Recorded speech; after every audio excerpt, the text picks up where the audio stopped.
Hey folks, I'm Alex Dowd. And I'm Katie Rife. Today we're going to be talking about Greta Gerwig's adaptation of the classic American novel, Little Women. Welcome to Film Club.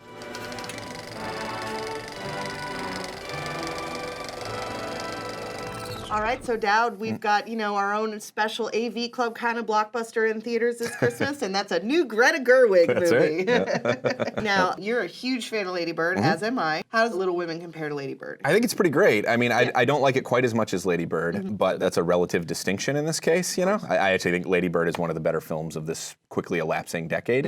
I think this is a great sophomore move for her, sort of, Yeah, it's definitely a move into, I want to say less personal territory, but she definitely puts her own personal stamp on the material, which I think does give it a distinct point of view that brings it into this era, Totally. I actually think one of the more remarkable things about the film, it's a fairly faithful adaptation of Louisa May Alcott's novel. Yes, in terms of content, if not in structure. Exactly, The structure is radically different. Right, so she's kind of sticking pretty close to the details of the plot, but making it her own in ways both stylistically, structurally, as you mentioned, and in terms of what she's choosing to key into and focus on in this material. I think even the way that she structures it to rearrange the plot foregrounds the themes that she's getting at. Right. Because Little Women, you can play it as a romance because the March sisters all have their different love interests and stuff. And some adaptations do really play it that way. But this version of Little Women really foregrounds, first of all, Jo's ambition to be a writer, but also, all the characters have their own goals and dreams in life. And I think this version emphasizes that over more like will they, won't they with Jo and Laurie. Totally. We follow the March sisters, who come from a impoverished family, you could say. Lower middle class. Lower middle class, because they have a rich aunt in this and film played by Meryl Streep. Well, the book and the movie place them firmly between the rich next door neighbors and the poor family that lives on the other side of them. They're right in the middle. You're right. That's true. Geographically, even. Yeah, that's geographically, true. It's like rich, middle class, poor. Yeah. Totally. Yeah, that's a good point. The novel follows them over a period of time, maybe 6 or 7 years or something. It's like preteen to young adulthood. Right, but what Gerwig does is she sort of takes it out of order chronologically. So a lot of the film takes place with them as teenagers, but it's sort of interspersed with scenes of them years later. And what that does is it takes certain things that happen in the novel, certain romantic developments, and it makes us aware of them earlier. Our knowledge informs the way that we watch those earlier scenes now. Yeah, we know absolutely. where certain relationships are going. Absolutely. It changes the thrust of the plot, and even the tone a little bit is changed by the rearranged structure.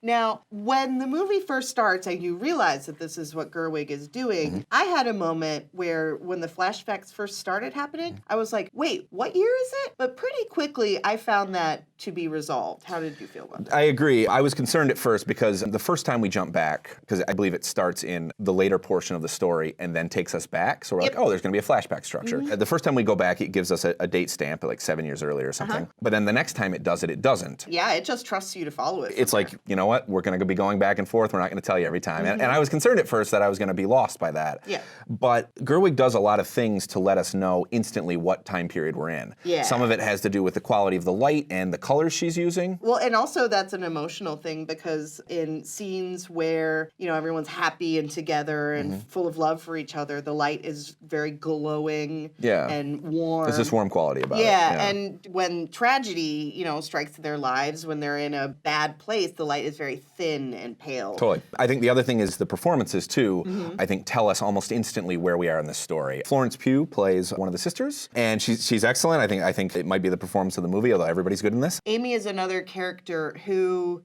she's can be kind of bratty sometimes, but Florence Pugh really makes you understand that comes from her frustration at not being able to break out the way that she wants to in the world. Right. Well, and beyond that, because of the structure, we're constantly seeing the dichotomy between who she is as a teenager and who she is as a young woman. Oh, right. And the minute the camera is on her, I know exactly what time period we're in. Yeah.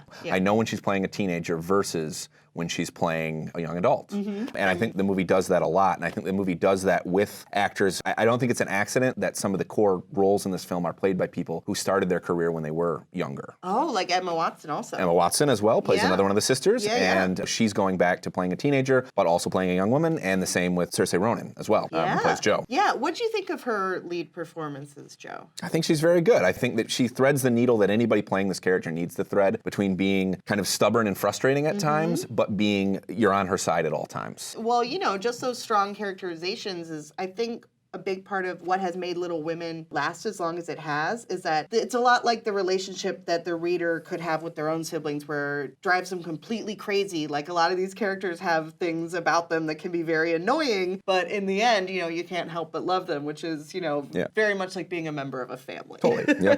And I think that one of the things that really works about this film is that it feels modern in spirit without feeling anachronistic in any way. Yeah. I think that Gerwig, who, I mean, again, we talk about Lady Bird, her last film was a film very much about being a teenager at the turn of the millennium, which isn't so different than being a teenager now, really. And I think that she looks at this material and recognizes maybe herself, maybe recognizes elements of her own life, but also just elements of being a young woman in America in that book and in modern life. And Little Women, it's been a big part of American girlhood for a long time, 150 years, I read Little Women when I was a little kid, and so did my mom, and so did her mom, and it goes back and back. And I think that the film also is old-fashioned Hollywood movie in the best way, in that it's not overtly artistically challenging. Like even the boldest decision, which is reordering the structure, is still very easy to follow. Yeah.